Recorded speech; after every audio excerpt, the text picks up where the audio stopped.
in the dark ang mga hot air balloon sa New Clark City dahil sa lighting effect na sumasabay sa musika. Ang mga hugis aso, tiger, dinosaur at castle balloons, sentro ng atraksyon sa Clark Stadium.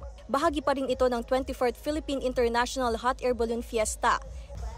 Sa drone show, highlight ang iba't ibang 3D images, may heart shape, at mismong hot air balloon. Marami ang namangha sa hot air balloon musical show. Sa dito naman, tuloy pa rin ang exhibition sa ere. Gaya ng skydiving, ilang skydivers ang tumalon sa Cessna plane para mag-parachute gliding. Meron ding jet parahawk para motor exhibitions at ultralight aircraft flybys.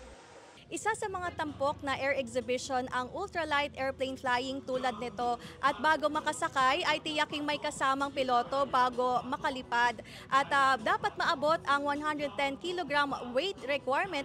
Ginanap din ng Drone Racing World Cup kung saan sa bilis na 200 km per hour kailangan nilang lusutan ang mga obstacle. Mas dumagsa naman ang mga bisita ngayong weekend, gaya ng ilang galing pa sa Quezon City. It was amazing experience and sobrang amazing ng mga yung sa hot air balloons and even the fireworks. Sobrang ganda ate, wala kaming masabi. You know that?